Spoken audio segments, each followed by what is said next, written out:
Assalamualaikum warahmatullahi wabarakatuh. Selamat pagi anak-anak bunda yang soleh dan soleha. Hari ini kita lanjut belajar tematik, tema 3, subtema 3, pembelajaran 5. Silakan anak-anak bunda untuk membuka bukunya yang ada di halaman 100 ya. Nah, di halaman 100 ini kita bisa melihat gambar hutan bakau, Suaka Marga Satwa Muara Angke. Nah, ini juga bunda sudah sediakan gambar Suaka Marga Satwa Angke. Nah, ini gambarnya, ini terletak di Jakarta Utara. Nah, Suaka Marga Satwa itu apa bunda? Jadi Suaka Marga Satwa adalah kawasan yang khusus digunakan untuk melindungi hewan dan tumbuhan di dalamnya. Jadi di sana terdapat banyak tumbuhan dan juga hewan, seperti ada burung, monyet, buaya, dan juga ular. Nah, di kawasan Suaka Marga Satwa Muara Angke ini hampir seluruhnya berupa hutan mangrove. Hutan mangrove itu apa? Hutan mangrove itu disebut juga hutan bakau. Letaknya di wilayah pesisir pantai atau di tepi laut. Jadi misalnya anak-anak pergi ke pantai, melihat banyak pohon, nah itu adalah hutan bakau atau hutan mangrove. Nah, hutan mangrove ini banyak sekali manfaatnya. Nah, kita akan belajar tentang pemanfaatan hutan bakau.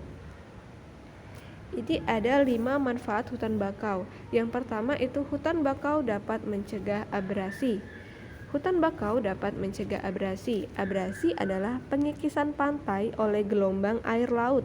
Gelombang air laut tidak akan langsung mengenai pantai dengan adanya hutan bakau. Nah, jadi di sini mangrove itu mampu untuk menahan air laut agar tidak mengikis tanah di garis pantai. Yang kedua itu ada hutan bakau merupakan tempat hidup berbagai jenis tumbuhan dan hewan.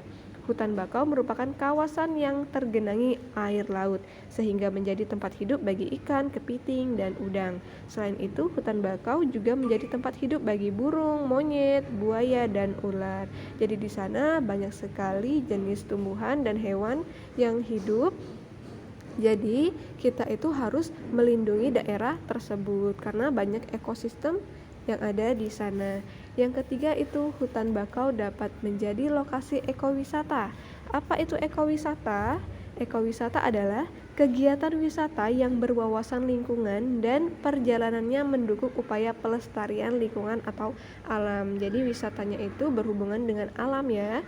Nah, seperti pergi ke Suaka Marga Satwa Angke, Muara Angke ini merupakan kegiatan ekowisata. Selain itu, kita juga bisa berkunjung ke Taman Nasional Komodo, Raja Ampat, Kawah Ijen yang ada di Jawa Timur, dan juga Taman Nasional Waikambas di Lampung. Itu merupakan kegiatan ekowisata. Nah, saat berkunjung ke hutan bakau, kita juga tidak hanya berwisata, kita juga dapat berpartisipasi dalam kegiatan penanaman dan pelestarian hutan bakau. Yang keempat, hutan bakau dapat mencegah intrusi air laut dan menstabilkan daerah pantai. Intrusi air laut adalah perembasan air laut ke tanah daratan. Akar-akar pohon bakau dapat mengendapkan lumpur sehingga mencegah intrusi air laut. Atau intrusi air laut itu adalah pergerakan air asin ke akuifer air tawar yang bisa mengkontaminasikan sumber air minum, sehingga air tanah yang awalnya rasanya itu tawar bisa berubah menjadi asin, dan keadaan tersebut itu menyebabkan sumber air tanah berkurang, sedangkan manusia itu membutuhkan air tawar untuk diminum dan kebutuhan lainnya. Nah, karena pentingnya hutan bakau bagi kelangsungan hidup kita, maka kita harus melestarikan dan menjaga hutan bakau tersebut. Misalnya dengan cara tidak membuang sampah di daerah tersebut. Dan di sini Bunda akan menjelaskan cara-cara untuk menjaga kelestarian hutan bakau. Di sini ada 4 yang akan Bunda jelaskan. Yang pertama itu melakukan penanaman dan penghijauan hutan bakau. Penanaman dan penghijauan hutan bakau ini tujuannya untuk memulihkan dan memperbaiki kualitas pohon bakau di hutan tersebut, sehingga fungsi hutan bakau tadi seperti mencegah abrasi serta menjaga biota laut itu bisa terlaksana.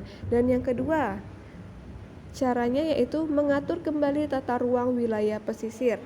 Wilayah pesisir sebaiknya tidak dikembangkan sebagai permukiman. Wilayah pesisir sebaiknya menjadi wilayah konservasi lingkungan hidup. Jadi sebaiknya hutan-hutan mangrove tadi tidak ditebang dan dijadikan tempat pemukiman, tapi tetap dilestarikan hutan bakaunya tadi. Dan yang ketiga, cara pelestariannya yaitu meningkatkan kesadaran diri, pengetahuan, dan motivasi masyarakat untuk menjaga kelestarian hutan bakau. Jadi seperti yang kita laksanakan hari ini, kita belajar tentang hutan bakau dan kita tahu betapa pentingnya hutan bakau itu untuk kelangsungan hidup kita. Oleh karena itu, kita juga sudah melaksanakan cara untuk menjaga kelestarian hutan bakau. Dan yang keempat itu menetapkan peraturan hukum untuk melindungi kelestarian hutan bakau. Pemerintah harus menetapkan peraturan hukum agar perlindungan terhadap kawasan hutan bakau menjadi lebih efektif. Jadi bagi yang merusak hutan bakau ini itu sebaiknya dikenakan sanksi ya, agar hutan bakau ini tetap ada dan kita juga tetap melestarikannya. Selanjutnya kita belajar mengapresiasikan karya montase. Apa itu mengapresiasi? Mengapresiasi adalah kegiatan yang dilakukan untuk mengenali, menilai, dan menghargai sebuah karya seni. Jadi di sini kita contohnya ya, kalau mau mengapresiasi, misalnya kalian ada seni montase. Nah, itu kalian tunjukkan misalnya ke ibunya atau mamanya. Nah, nanti mamanya menilai, wah ini montasenya bagus sekali. Nah, itu merupakan kegiatan mengapresiasi. Nah, mengapresiasi karya montase dapat dilakukan dengan memberikan saran atau komentar terhadap karya montase tersebut. Nah, tahu kan anak-anak apa itu montase? Kemarin kita sudah belajar. Montase itu adalah komposisi gambar-gambar yang dihasilkan dari percampuran unsur beberapa sumber. Baiklah anak-anak Bunda, jadi itu tadi adalah penjelasan untuk hari ini. Dan tugas hari ini ada 2. Tugas yang pertama itu ada di halaman 102.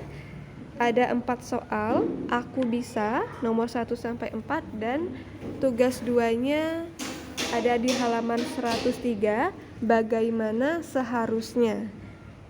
Coba dicek bukunya, jadi ada 2 tugas, halaman 102, aku bisa 1-4, dan tugas keduanya yaitu bagaimana seharusnya. Baiklah, itulah penjelasan dari Bunda hari ini, terima kasih. Bunda akhiri, wassalamualaikum warahmatullahi wabarakatuh.